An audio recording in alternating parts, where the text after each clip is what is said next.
Cumprimento a todos com a graça de nosso bom e eterno Deus. De volta desta feita com a lição de número 12, intitulada A Espiritualidade Cristã e o Espírito Santo. O texto bíblico básico está no Evangelho do Senhor Jesus, escrito por João, capítulo 4, versículos 19 ao 30. Texto áureo que se encontra em Romanos capítulo 8, versículo 6, o diz: porque a inclinação da carne é morte, mas a inclinação do Espírito é vida e paz. Objetivos desta nossa lição. Número 1. Destacar a necessidade de permitirmos e insistirmos em nossa espiritualidade como evidência de uma vida transformada. Objetivo de número 2, conhecer quais são as características da espiritualidade.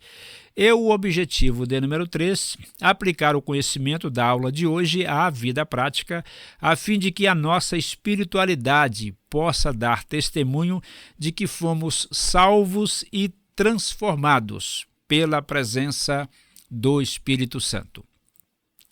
A palavra introdutória. A espiritualidade, como a base da relação com o sobrenatural, só pode ocorrer porque nós, independentemente de fé, origem ou condição econômica, também somos seres espirituais. Estabelece-se, portanto, o meio pelo qual a nossa relação se dá com Deus Pai, com o Filho e igualmente com o Espírito Santo. O tópico de número 1, a natureza espiritual. As duas primeiras menções feitas nas páginas do livro sagrado ao Espírito de Deus, quer dizer, em Gênesis capítulo 1, versículo 2, e Gênesis capítulo 6, versículo de número 3, denotam a participação ativa do Espírito Santo. Na primeira menção, na obra que trouxe o universo à criação. E na segunda citação, a grave decisão relacionada à humanidade decaída. Logicamente, decisão esta tomada e apresentada por Deus. Eu leio o texto de Gênesis 6 e 3. Não contenderá o meu espírito para sempre com o homem, porque ele também é carne, porém os seus dias serão 120 anos. Existem aqueles estudiosos os quais defendem que a palavra espírito encontrada neste texto é uma referência ao espírito humano. Entretanto, eu acredito piamente que seja uma referência ao Espírito Santo de Deus, ou seja, a terceira pessoa da triunidade divina. E agora o subtópico 1.1. O Criador extrapola nossa espiritualidade. O Criador excede infinitamente qualquer grau de espiritualidade que possamos possuir e que é razoável enxergar a ação de Deus como inteligente, boa e providencial. Logicamente que Deus sempre excederá infinitamente qualquer grau de nossa espiritualidade, porque somos seres humanos, meros mortais e extremamente limitados, ao passo que Deus não é apenas ilimitado, mas também é um ser infinito. De outro modo, Deus não pode ser maior do que nós com base em nenhuma medida finita. Ou seja, não existe nada que sirva de comparação com a infinitude de Deus, porque toda e qualquer coisa é tão finita, é tão ínfima, que não se pode estabelecer um paralelo de comparação entre uma coisa finita com o Deus que é infinito. Ele não está em competição com nenhuma de suas criaturas. Tudo aquilo que desfrutamos, portanto, é dádiva divina e nada, absolutamente nada, nos pertence. Tudo que temos, o temos por empréstimo da parte de Deus, por conta de sua bondade, de sua compaixão, de sua misericórdia e virtudes semelhantes. Agora o subtópico 1.2. A humanidade existe para a comunhão com o Espírito. Essa comunhão é planejada para ser eterna, como Deus é eterno. Diferentemente dos animais e também das plantas, o ser humano é o único que possui espírito. Dessa maneira, ele pode e deve manter comunhão com Deus, porque o Espírito o qualifica, o capacita a comunicar-se, a comungar com Deus. Por exemplo, a Escritura Sagrada ensina que o Espírito Santo testifica com o nosso espírito que somos filhos de Deus. No livro de Provérbios, a Escritura ensina claramente que o espírito do homem é a lâmpada de Deus. E isto reveste-se de grande valor para nós, de termos esta consciência de que somos seres espirituais, porque temos espírito e podemos fazer aquilo que animais e plantas não podem, ou seja, manter íntima comunhão com Deus o Pai, com Deus o Filho e com Deus o Espírito Santo. Inclusive, quando alguém ora, ora exatamente com o Espírito. Quem adora a Deus com o seu Espírito e assim sucessivamente. Desse modo, passemos agora para o tópico número 2, espiritualidade e adoração. É imperioso reconhecer que o Espírito Santo inspira o cristão à prática da adoração. Ele faz isso principalmente ao testificar de Cristo como merecedor de toda a glória, honra e louvor, porque unicamente Cristo, ele é digno de receber a adoração do seu povo, das suas ovelhas e ninguém mais. Logicamente, também o Pai e também o Espírito Santo. Agora, a exceção das três pessoas que compõem a triunidade divina, qualquer tipo de adoração dirigida a outro ser ou a coisas criadas, tais como o Sol, a Lua, as estrelas, planetas e semelhantes, isso constitui-se em idolatria, afronta e gravíssimo pecado cometido contra Deus. Logo, agora estamos adentrando ao subtópico de 2.1, a adoração correta. A adoração é devida somente a Deus. Já falei e enfatizo isso novamente. Os antigos profetas hebreus, eles condenavam com veemência o culto aos elementos da natureza. Também já fiz menção a eles no tópico anterior. Entretanto, aqui vamos citar dois exemplos clássicos daquilo que estamos a estudar. O primeiro é o de Cornélio, que prostrou-se aos pés de Pedro quando este chegou à sua casa. Então, em Atos 10 e 25, está escrito clarissimamente que, e quando Simão entrava, Cornélio saiu a seu encontro e, prostrando-se, adorou aos seus pés. Obviamente, isto deve ter causado uma surpresa muito grande ao apóstolo Pedro, que de imediato reagiu de forma corretíssima. Atos 10 e 26. Mas Simão, levantando-se, lhe disse: levanta-te, eu também sou homem. E homem realmente como Cornélio, homem pecador e carente de servir a Cristo para manter-se salvo e continuar recebendo perdão para os pecados cometidos contra Deus caso eles viessem a acontecer. Outro exemplo aqui que temos é o de João, e é um ponto que chama muito a minha atenção porque isso ocorreu no céu. João ele se prostrou diante do anjo para o adorar.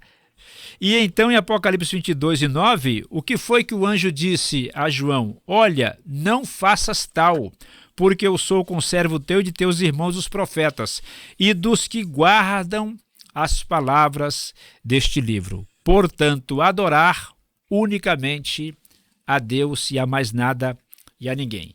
E agora subtópico 2.2, a perfeita adoração. Apenas o Criador deve ser adorado, Êxodo 34:14, Mateus 4:10, Apocalipse 9:10. Trata-se de um culto exclusivo e universal a Deus, isto uma referência ao capítulo 4 do livro do Apocalipse, que é um capítulo muito interessante. Na verdade, também o capítulo número 5. É um culto universal oferecido a Deus, capítulo 4 do Apocalipse. O outro, um culto universal oferecido a Cristo, o capítulo de número 5. A adoração, portanto, é a mais elevada forma de comunicação da criatura com o Criador. A perfeita adoração deve ser feita, portanto, em espírito e em verdade, porque Deus é espírito e é o Deus da verdade. E recapitulando o que disse anteriormente, só podemos adorar a Deus porque nós temos um espírito. Se não o tivéssemos, seríamos parecidos com os animais e com as plantas, porque então estaríamos incapacitados de prestarmos adoração a Deus. Desse modo, entendemos que somos seres realmente muitíssimos privilegiados por Deus. Graças a Ele, portanto, eu dou por ter nos concedido um espírito a fim de que nós consigamos adorá-lo em espírito e em verdade. E agora o subtópico de número 2.3, a adoração cotidiana. O cristão cheio do Espírito Santo é aquele que cuida da sua vida espiritual. Logo, fazer da adoração e do louvor uma parte da vida diária leva-nos para mais perto de Deus, produzindo intimidade e garantindo bênçãos sem medida. Sendo assim, a comunhão com Deus resulta na plenitude do Espírito Santo. Esta palavra plenitude no grego é pleroma, significa completude, algo completamente cheio, sem faltar coisa alguma. Portanto, plenitude do Espírito indica a ação plena, completa, sem faltar em coisa alguma da parte do Espírito Santo em nossas vidas, e entendemos também que, à luz do texto sagrado, é importante termos consciência de que não apenas devemos nos encher do Espírito Santo, mas permitir que o Espírito Santo se encha de nós. Quanto é que o Espírito Santo tem realmente de mim e de você à disposição dele? Em Tiago 4:8, o texto diz: chegai-vos a Deus e ele se chegará a vós. Agora o tópico de número 13, espiritualidade e santificação. A palavra santidade vem do hebraico kadosh. Seu significado é exatamente o de separação. O verbo que exprime a ação de santidade é santificar, do qual provém a palavra santificação, que designa a condição necessária para que o homem veja a Deus. É o texto de Hebreus 12:14. Segui a paz com Deus e a santificação, sem a qual ninguém verá o Senhor. Entretanto, devo necessária e obrigatoriamente fazer um comentário sobre este texto escriturístico. Não poucos irmãos em Cristo o veem como um cumprimento daquilo que acontecerá no futuro quando Cristo retornar para arrebatar a sua igreja. Entretanto, ainda que o verbo esteja conjugado no futuro, ninguém verá o Senhor, o correto é entender esse texto à luz do contexto da Epístola aos Hebreus, que o escritor está fazendo menção há o importante procedimento de ver a Cristo no nosso dia a dia, ou seja, todos os dias devemos buscar a paz e a santificação, quer dizer, nos santificarmos, nos separarmos de todas as coisas que não agradam a Deus, para vermos a Cristo pela fé a cada dia de nossa existência nesta terra. Porque se um cristão consegue, não é? Eu estou sendo irônico ao utilizar esta expressão. Se um cristão consegue viver o seu dia a dia sem ver a Cristo, fica então a indagação: permanece ele um salvo em Cristo Jesus? Creio que não. Portanto, certo é viver cada dia de tal maneira que a pessoa consiga ver a pessoa do Senhor Jesus todos os dias. Este é o sentido, o significado de Hebreus capítulo 12, versículo de número 14. Agora o subtópico 3.1, os meios de santificação. Primeiro, a própria palavra de Deus. João 17, versículo 17. O Senhor Jesus Cristo orou a Deus o Pai: santifica-os na verdade, a tua palavra é a verdade. O próprio Cristo de Deus é outro meio de santificação, porque Deus o fez santificação por nós. 1 Coríntios 1:30. E também o sangue de Cristo vertido na cruz do Calvário é outro meio através do qual nós devemos ser santificados. Hebreus 13, versículo 12 e 1 de Pedro 1 e 2. Agora, áreas de nossas vidas alcançadas durante o processo da santificação: alma e espírito. Quando Paulo escreve aos Tessalonicenses, ele deixou isso bem claro: e todo o vosso corpo e alma e espírito sejam conservados irrepreensíveis para a vinda de nosso Senhor Jesus Cristo. Também devemos permitir que o nosso olhar seja santificado, porque Cristo deixou bem claro que se o olho, não é, ele for cuidado devidamente, então se ele tiver luz, todo o corpo terá luz. Agora, se o olhar for tenebroso, o corpo também estará mergulhado em trevas. Portanto, cuidemos com aquilo que os nossos olhos estão a ver, não é verdade? Porque Cristo quer que os nossos olhos sejam santificados. Um outro ponto importante a enfatizar é o nosso andar, o nosso viver diário. Como andamos, com quem andamos, por quais lugares estamos a andar e coisas afins. E também a maneira de nos vestirmos.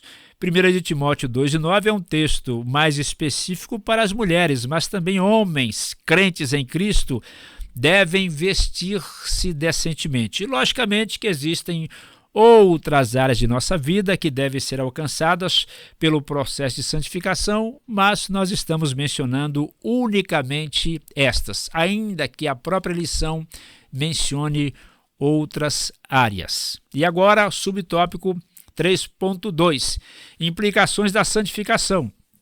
Primeira delas, a separação para Deus e para o seu serviço, porque nós somos propriedade peculiar, particular de Deus. Deus é o nosso dono. Nós pertencemos a Ele, portanto devemos viver única e exclusivamente para a honra e glória do seu santo e bendito nome. Porque Deus criou o homem? Ora, Deus criou o homem por 3 razões. Para o seu prazer, é a primeira razão pela qual Deus criou o homem. Deus criou o homem para a sua honra e Deus criou o homem para a sua glória. Então nós, como propriedade peculiar, particular de Deus, nós devemos permitir que o nome dele, através de nossas vidas, seja honrado, seja glorificado e que ele tenha prazer em nosso viver diário. Também nós temos aqui, na implicação da santificação, um processo de aperfeiçoamento espiritual, porque o Espírito Santo ele vai trabalhando em nossa vida e nos aperfeiçoando espiritualmente, a fim de que nós, por exemplo, erremos menos e passamos a acertar mais. É uma característica do homem que está sendo aperfeiçoado espiritualmente. Ele erra menos e acerta mais, principalmente quando ele tem um período maior de vida cristã na face desta terra. Também o cumprimento da vontade de Deus para nós, qual é? Esta é a vontade de Deus, a vossa santificação, que vos abstenhais da prostituição. A palavra melhor aí é fornicação, que engloba todo e qualquer tipo de pecado sexual. Não apenas o adultério, mas todos os outros pecados de ordem sexual estão inseridos nesta palavra encontrada em 1 Tessalonicenses 4:3. E quero lhe dizer que uma das classes de pecados que Deus mais abomina é exatamente a classe dos pecados sexuais. Pecado sexual é uma coisa que irrita profundamente a pessoa de nosso bom e eterno Deus, porque quando somos santificados, damos lugar à natureza divina, porque em 1 de Pedro 1:4, o texto ensina que nós, os salvos em Cristo, somos participantes da natureza divina. Também quando nos santificamos, obtemos um acesso pleno, completo, total, à imediata presença de Deus. O texto sagrado ensina que então devemos nos achegarmos com ousadia e confiança ao trono da graça de Deus, a fim de sermos ajudados em tempo oportuno e também de alcançarmos a sua misericórdia, porque o acesso à imediata presença de Deus está aberto para todos nós que nos santificamos em nossa vida, no nosso viver cotidiano. E, finalmente, através da santificação, somos capacitados a servir a Deus de maneira agradável. E como é gratificante para um crente em Cristo Jesus ter a sua consciência tranquila diante de Deus, de saber que ele está se santificando, se purificando, se separando, vivendo unicamente para agradar aquele que enviou o seu Filho a fim de morrer em seu lugar na cruz do Calvário. Um exemplo rápido, Enoque. Diz que Enoque andou com Deus e foi trasladado. Um exemplo claríssimo de um homem que viveu unicamente para agradar a Deus. E um dia Deus olhou dos altos céus para a terra, para Enoque, e Deus decidiu: não, este não pode mais continuar vivendo nesta terra no meio de pessoas perversas, corrompidas que me rejeitam. Eu vou tomá-lo para mim e trazê-lo para a minha imediata presença. E Deus então o tomou para si. E o texto de Hebreus 11:4 diz que Enoque foi trasladado para não ver a morte. Então, devemos sim nos espelharmos no exemplo que Enoque deixou para nós. E conclusão de mais esta nossa aula. As Escrituras Sagradas oferecem ao cristão os meios necessários a fim de que ele experiencie em seu viver cotidiano sua vida comum, sem abrir mão da espiritualidade e do genuíno testemunho cristão.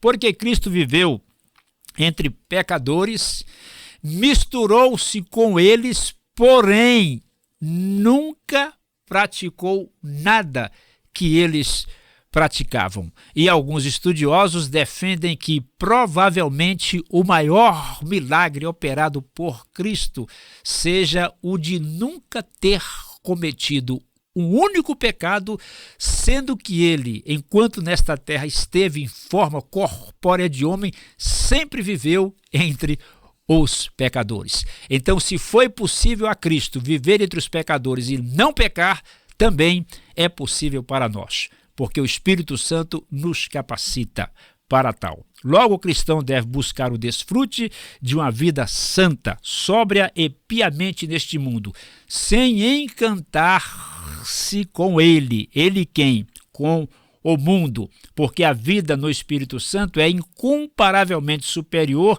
e deve nos atrair constante e incessantemente. Logo, passemos para a nossa atividade de fixação. Por que precisamos buscar a santidade se quisermos ser cheios do Espírito Santo?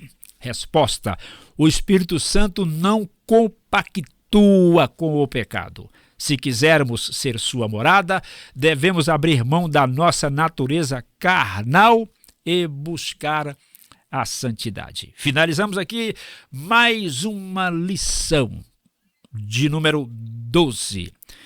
Agradecemos a você que esteve acompanhando e participando do estudo dela. E esperamos que você esteja conosco na próxima lição, a de número 13. Deus te abençoe por Cristo Jesus. Amém.